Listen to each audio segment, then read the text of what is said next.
Manipulate your cubes strategically so you can attack the opponents and take control of planets for your galactic supremacy. Hi, it's Tarrant. And Stella from Meeple University on the Dice Tower, teaching you in our How to Play video series. Here we have the game Cube Attack, designed by Adamo Bencardino and published by Vanagloria Games. We're using a prototype copy here of the games, and so the rules and components may not be final. Let's do this, Tarrant.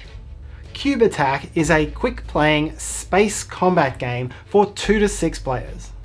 In the game, each player commands a fleet of coloured cubes, and they will move, utilise the planets, and attack each other, all in the aim of gaining control of the moons to score points. The game plays until at least one player has reached 64 points, and the player with the highest score wins.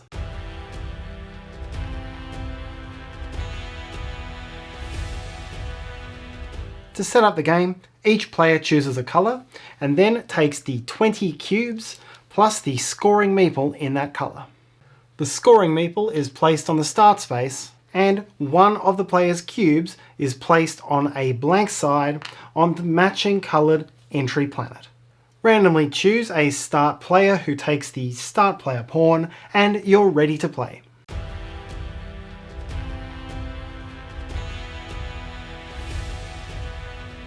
Cube Attack is played in a series of turns. Starting with the first player, a player takes a turn by taking 2 actions. After taking 2 actions, play passes to the next player clockwise who does likewise, and so on around the table. When play passes back to the start player, all players will score points for any half and full moons that they control. The first player then continues to start another round of turns. In this way, you will always play a full round and then score, and so on until the end of the game is triggered. The start player token never moves. The game will keep playing until, during a scoring round, one player has reached at least 64 points, and at that point the game ends immediately and the player with the highest score wins.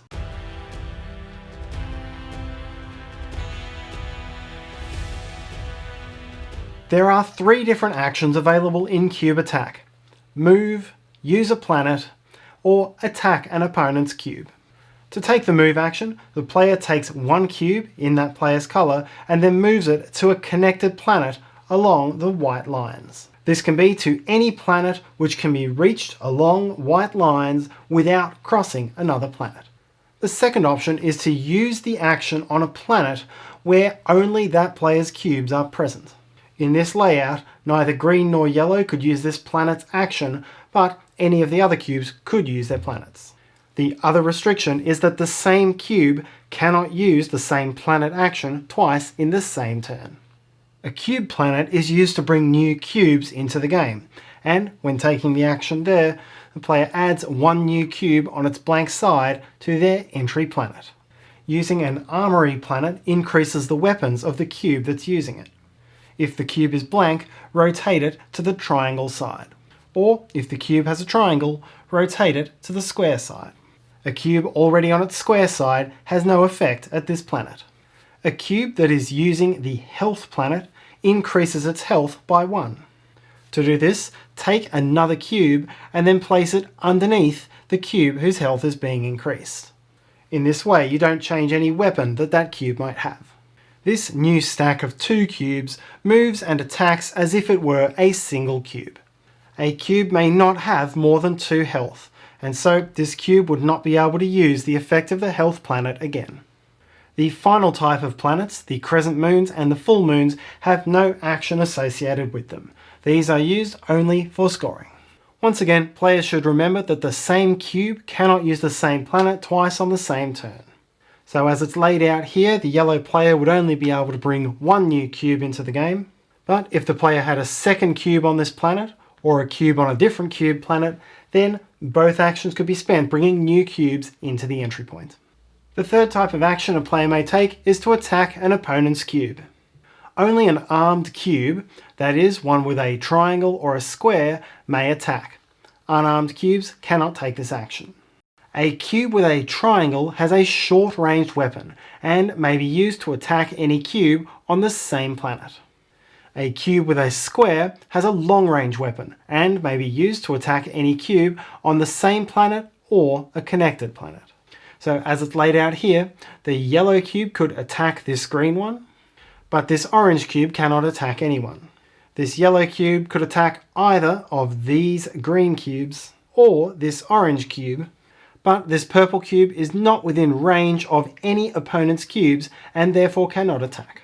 When a single health cube is attacked, it is simply removed from the board, and when a 2 health cube is attacked, the lower cube is removed, leaving any weapons that were present on the upper cube still available.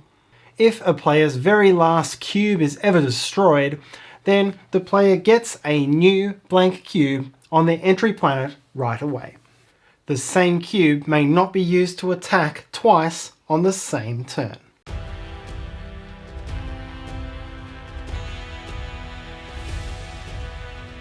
Once all players have taken their turn for a round, players score points for any moons they control. If a player has full control of a crescent moon, then the player gains 2 points.